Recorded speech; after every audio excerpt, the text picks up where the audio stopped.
Let's bring in attorney and legal analyst Wendy Patrick and criminal defense attorney Nicole DAbord. Counselors, welcome to the show.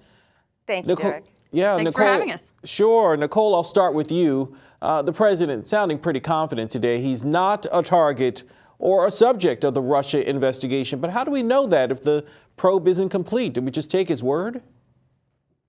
We don't know it, and he doesn't know it. And, it's one of these things that the government says with regularity when they're investigating someone, that they're not actually looking at that person as a target. And they're hoping when they say things like that, that the person they're talking to will talk back to them.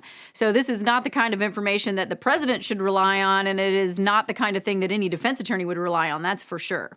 Well, it sounded self-serving, though. But Wendy, I'll ask you, how about it? The president has long denied any wrongdoing, calling the investigation a witch hunt, declaring no collusion. If he's not a target of the probe, then the president can basically say, I told you so, right? Well, that's what he said when, remember that originally he said that Jim Comey had assured him on 3 separate occasions that he wasn't a target. And sure enough, what did Comey say? He corroborated those allegations. Now, you'll notice that he now regrets saying that, but it appears that that's the same thing that Rosenstein said. But here's the caveat. Is he not a subject or a target because per department policy, he's immune from indictment? I mean, why call him a name that they can't pursue, at least while he's in office? I don't know whether or not that has anything to do with it. It's more likely he's not a target or not a subject because they don't have the goods on him. Now, I know things change and the investigation is continuing, but by also assuring him of that, what did they do? They lowered the temperature. And it's no coincidence that shortly after he was assured he wasn't a subject or a target, he basically reiterated that he has no intention of firing either Mueller or Rosenstein.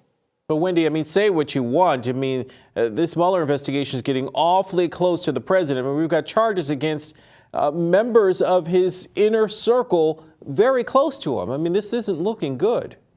Well, remember, though, that all these charges require intent. You can have people in his inner circle be accused and even convicted. Some of them have pled guilty of wrongdoing. But the president is not guilty by association. The mere fact that people in his orbit, even in his inner circle, as you say, and I agree with that, are being looked at, are being convicted, are being indicted, as in Roger Stone's instance just last weekend, doesn't make the president guilty. Somebody else's intent doesn't transfer. The president must have acted with his own wrongful intent. That has yet to be established, and we have no indication, particularly in light of Rosenstein's comments, that that's coming anytime soon. Nicole DAbord, I mean, is where there's smoke, there's fire here? Well, we shouldn't look at it that way. We shouldn't say just because the people around someone are all being indicted that they're absolutely next or that they have any evidence against them. But I will say that it is a pretty typical technique that the government uses when they're prosecuting someone or interested in prosecuting someone, that they try to start rounding up the people in their circle in hopes that one of those individuals will talk and say something they can use. So this isn't foreign to criminal investigations and prosecutions. Well, one player in the inner circle of the president, Roger Stone, the president's former campaign advisor. He was in court again today as he faces multiple charges in the Mueller probe. What do we expect will happen here? I mean, he was admonished pretty well by the judge, warning him not to go public, not to make any public statements, threatening a gag order. I mean, do you think there is anything here with Mueller in terms of the indictments against him? Wendy. Well, it seems like if you look at what happened in court, I mean, this gag order threat is long overdue because you remember Roger Stone went on a post-arrest media blitz where he basically said what we expected him to. He didn't do anything wrong. There was no intent. It was misremembering, and that he would not testify, not against the president, falsely against the president. So it's true, and I agree with Nicole. She and I both deal with investigations where you start at the periphery and you work down towards the middle, but it's been 2 years and there's been nobody that has offered incriminating, at least that we know about, information on the president. So the mere fact that Roger Stone, who we long expected to be charged, finally has been, doesn't mean the president's next.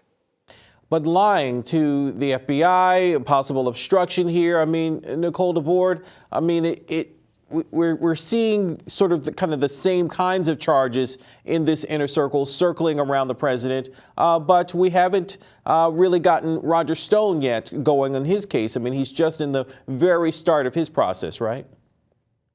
Exactly. And we don't have really any information about the actual evidence that the prosecution intends to use against him. And now that there will likely be a gag order, we're not going to get these kinds of details until we see a trial or a plea potentially. And as far as you know, I mean, let's talk about the other players here. Paul Manafort, indicted, facing jail time for his connections in the Mueller investigation. I mean, are we seeing just the sense that these other players, may be connected to the president, may be getting close to him, but are having problems just on their own on the surface? Well, I think they're having a lot of problems on their own. And let's remember that they weren't charged with colluding with the Russian government or any kind of conspiracy. Neither was Roger Stone. So it's true, lying to the FBI. I know we call it a process crime, but it's pretty serious and it carries a lot of prison time. That doesn't mean that the president is guilty of anything involving Mueller's central charge, which is, remember, coordination between the campaign and the Russians. And Nicole, what do you make of it?